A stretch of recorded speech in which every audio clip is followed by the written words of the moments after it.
Good afternoon. My name is Joseph Lloyd and I source cars for people on a professional basis. Although most of the cars I source are between £1,000 and £5,000, very often I've been asked to show something a little bit cheaper on the channel, and so I came up with No Budget Reviews, the series where we look at cars that you can buy in good condition with an MOT for under £1,000 and you can enjoy driving. We don't film this in an expensive manner, we don't use separate microphones, we don't use dual head tripods, we don't even use a DSLR, but we do have a lot of fun.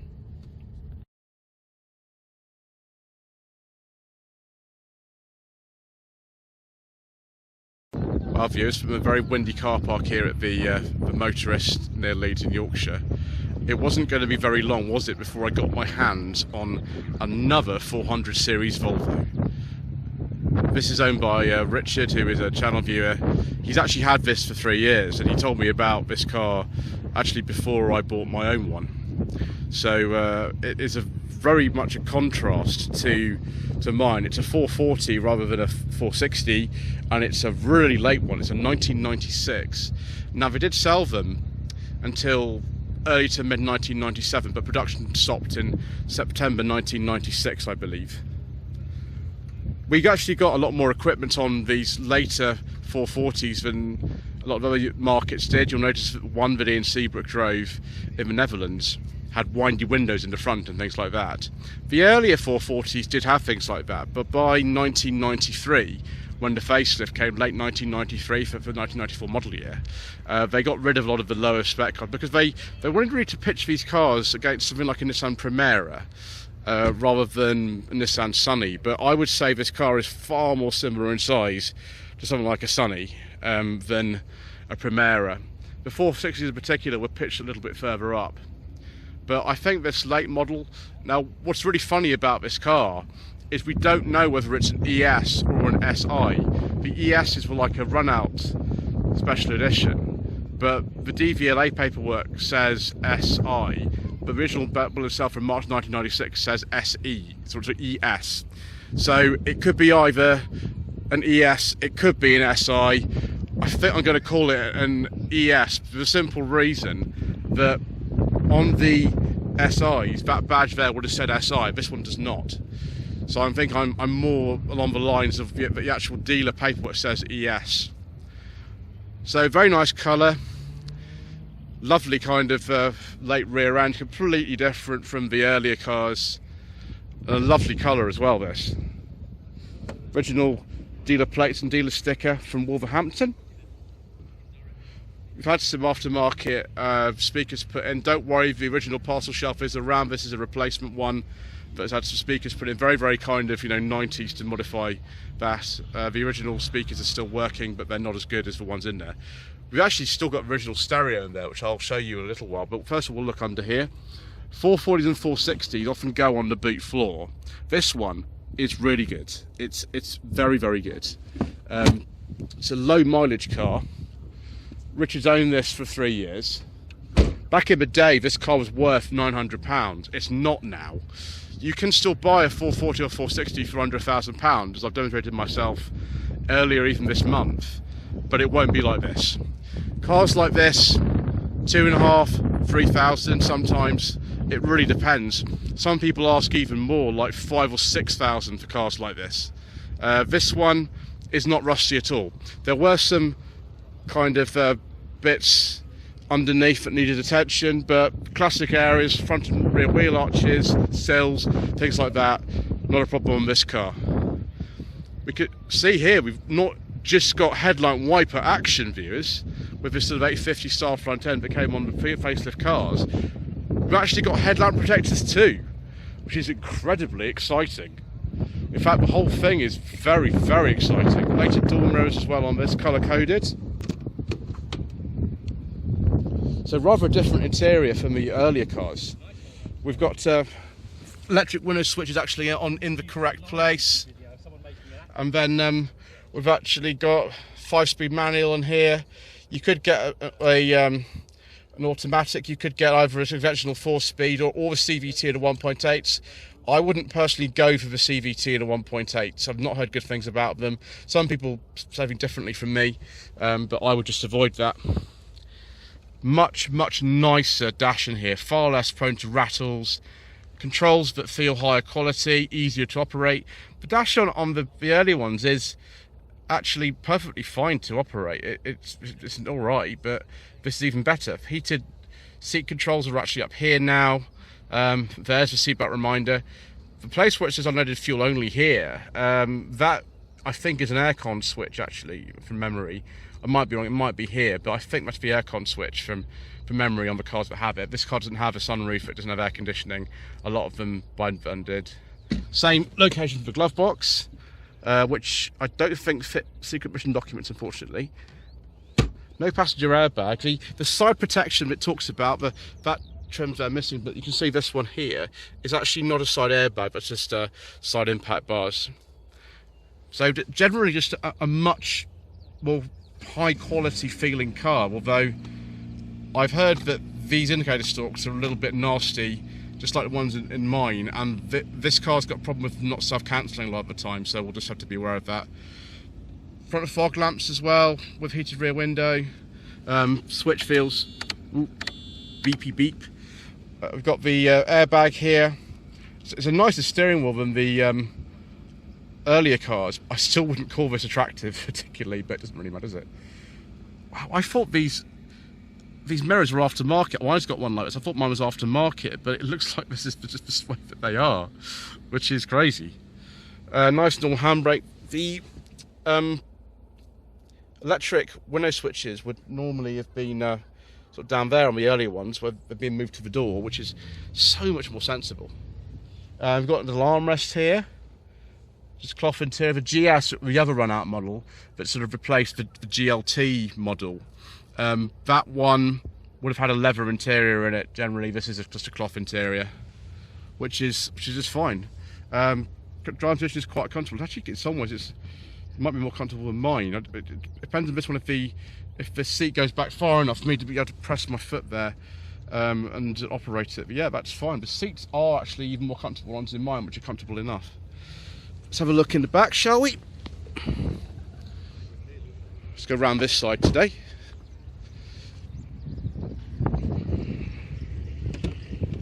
So that's the enormous history file for the car. 74,000 miles, which is good. Just windy windows in the back, but mine's got that, it's not a problem. You can see you've got lumbar support for the passenger seat. That's amazing.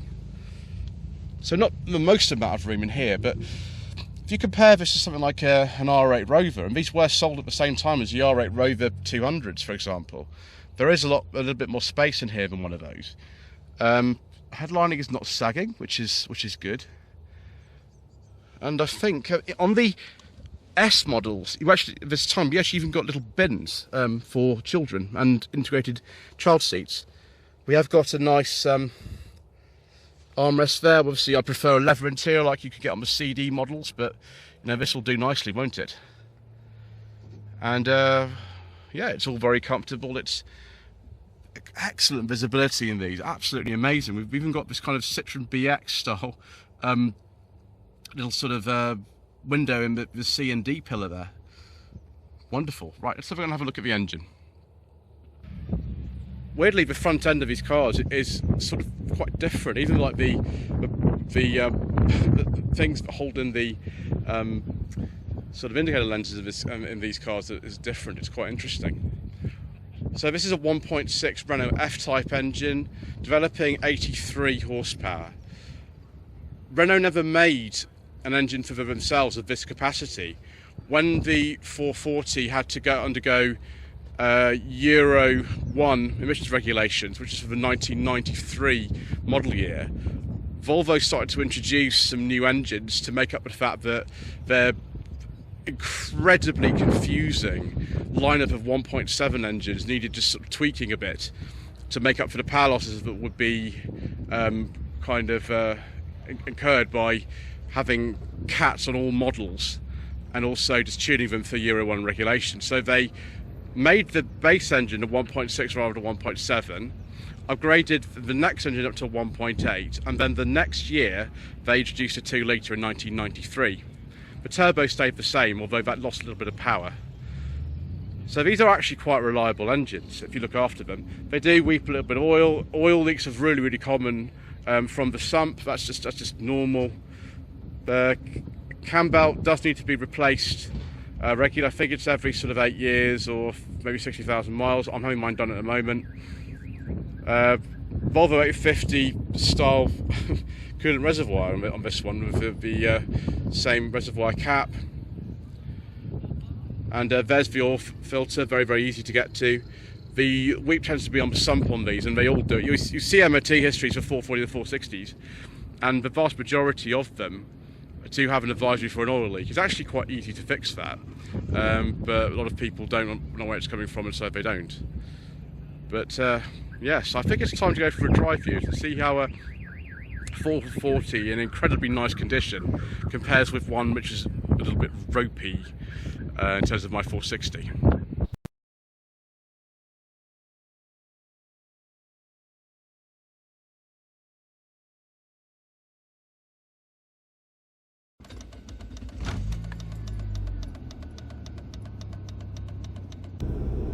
I must say, viewers, immediately driving this car, although we're waiting in the queue to get out of the motorist or we're coming back in,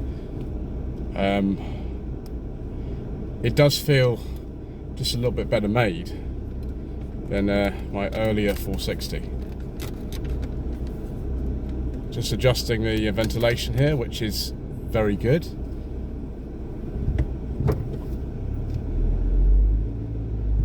So we should be back. Again, the thing I'm finding in this car, which is similar to mine, is the accelerator pedal's not at the best angle for me. You can rock the seat a little bit further back, which is you know, what I would do if this were my car, but it's not, because he'd block someone else who has it in a position that he likes, so we should leave it there. Right, off we go. So this car's only got a 1.6 engine developing 83 horsepower, but it feels a lot more lively than mine. Mine's supposed to have 102 horsepower, but I think some of those ponies have escaped in the time. 0 to 60 in this would be about maybe 12 seconds. With the later ones of these, the engines then rose to 1.6 and 1.8, developing 89 horsepower. Then there was the 2 litre, which developed 110 horsepower. That was shared with the 480. And then there was the crazy turbo. The crazy turbo actually wasn't that crazy. It only developed 120 horsepower. The earlier ones were 122. When this car was launched in this country in 1989, the engines were 1.7 with a carb. Now that developed to either 86 or 90 horsepower. The 1.7 with fuel injection developed 102 horsepower with a cat, or 180 horsepower without a cat. The turbo, with or without a cat, for some reason, was 122 horsepower with both. I don't understand why that was, but never mind. With the early ones of these, there was a 1.7 base model of these, but really the base model was mainly the GL, which came with the carb engine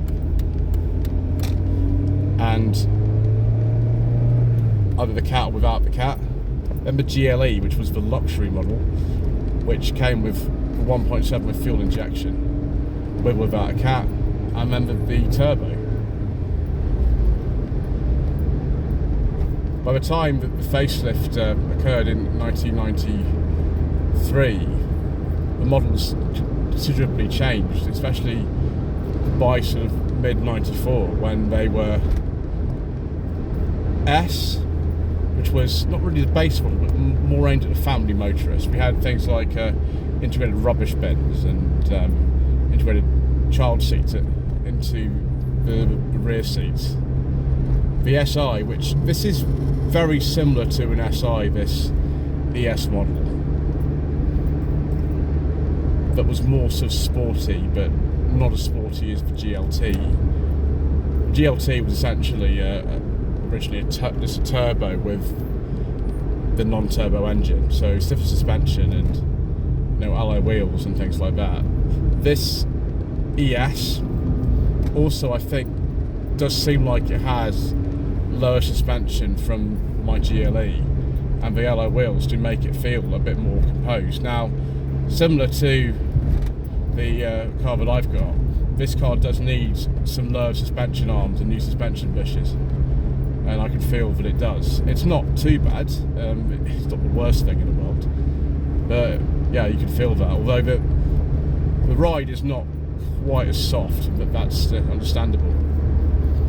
Next trim was the SE. It was the business edition. It was more aimed at the sort of business motorist. Then the GLT itself, which got things like half leather seats and stuff like that, and very much generally offered with the turbo engine. And then the CD, which is very nice. We like the CD. Wood inserts, leather interior, standard aircon, electric rear windows, all that sort of stuff. By mid-1994, when all those trims were available, you could get pretty much any trim with any engine. So if you wanted a 1.6 CD, you could have one. If you wanted a Turbo S, the family model with the turbo engine, and you could have it, which was really interesting. Although I've never seen a turbo with the S-Pack. They do exist, but I've never seen one. There were also some diesel engines available, but as usual, due to controversial government legislation and all kinds of other reasons, we don't talk about diesels on this channel.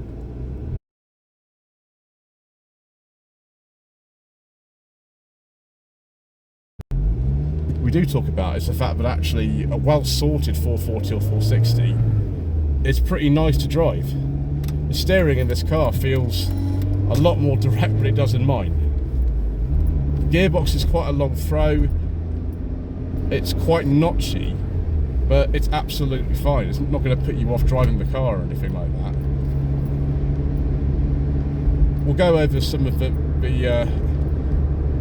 more kind of sort of special models they made in sort of mid-period between about 92 and the facelift in 93 a little bit later, because there were some more. We'll go over those a bit later. But we've still got a bit of rattly dash going on, but it's nowhere as bad as mine. And yeah, it's generally very comfortable. I just, I wish this seat went back a little bit further. I'm not even that tall, viewers. I'm only 5'11", but for some reason Volvo don't seem to make these cars for very tall people. I'm not really sure why. There are no actual Renault underpinnings in the car apart from the engine and gearbox. A very common misconception on these is that they're based on a Renault 19, and they're not. The engine and gearbox is very, very similar to a Renault 19, but it is its own platform shared with the Volvo 480, which is why you can put 480 alloy wheels on these if you want. Or you can just keep them standard like I've decided to do with my one.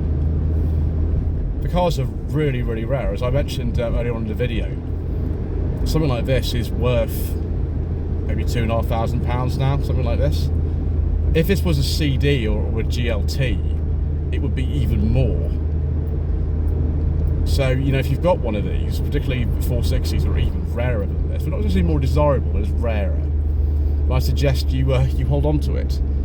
Just make sure that you've done things like the cam belt and you check for rust and things like that, because those can start to get expensive. Lloyd Consulting stickers, t-shirts and mugs are available by clicking the link to the Google form in the video description below.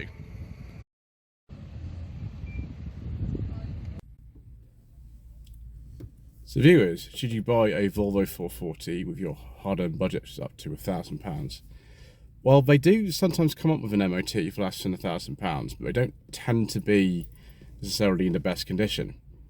If you want a nice one like this one, you are going to be spending in excess of £2,000 these days, and they are very rare. There's not many around. That might put you off, but you might just find, like I do, that these cars are incredibly nostalgic, and there's something about them, even if they're not the best handling, they're not the fastest cars, there's just something about them that is just very sort of relaxing and comforting. Visibility is fantastic, and you know, they do sort of get under your skin, as a lot of people in the 440 and 460 owners group UK on Facebook will tell you. Anyway, thank you ever so much indeed once again for watching. Thank you to Richard for bringing the car along today, which is a real blessing to me. And we shall see you again soon for more inexpensive motoring.